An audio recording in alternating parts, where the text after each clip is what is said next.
So why am I standing here next to this old Mercedes diesel engine holding a couple jugs of Mazola cooking oil?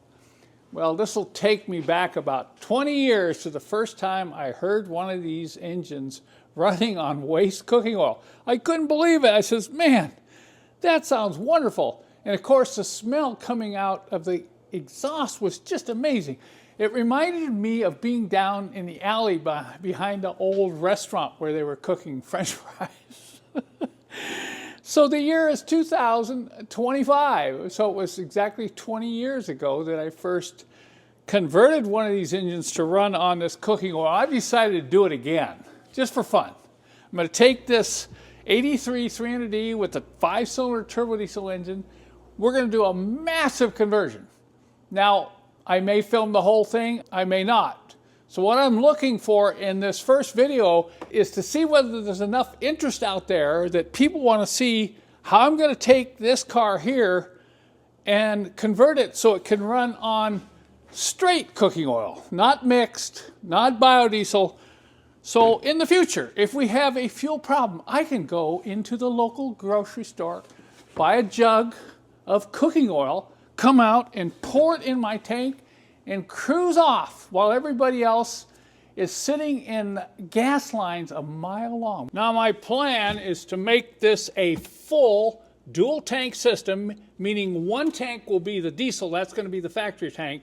In this tank here, which has this big opening to pour the veggie oil into, will become the veggie fuel tank, which will mount right there.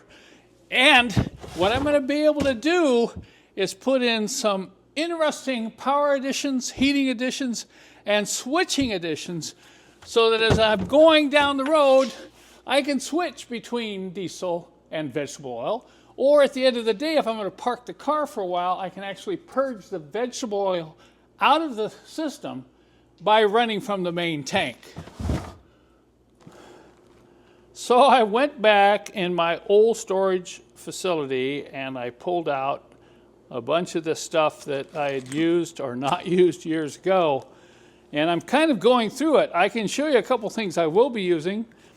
This is an example of the type of mount I will put up by the engine, which will have the main filter for the vegetable oil, along with some fuses, some relays, which will control some of the other components.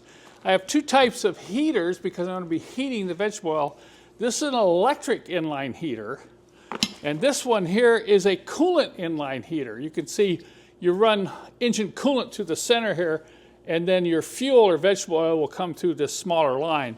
And this is something I designed and made about 20 years ago. This is a switch panel that fits right underneath the key switch in the W123, and okay, I can turn the grease on and off, I can put the heat on and off, my aux pump can be turned on and off. So I want to have lots of switches. You know, being a pilot, I love switches. So we're going to have switches and little gadgets all over the place. These are the valves I'll be using. I'll be using two of them. One will be able to switch between diesel and vegetable oil. The other valve I'll be able to switch to direct fuel to return to the tank or do a loop system when I'm running vegetable oil. And then I've got some regulators because I'm going to be running high pressure pump from the tank up to the engine compartment. Then I'll have to reduce it to 5 or 6 psi to go through the heater and then go into the lift pump on the diesel engine. And I think I'm going to have some fun doing this because it kind of lets me relive some of my youth. So if you're interested in me filming this whole sequence, I want to hear from you. If I don't have enough interest, I probably won't film it. I'll probably just show you how it works when I'm all done. Because let me tell you, it's going to work.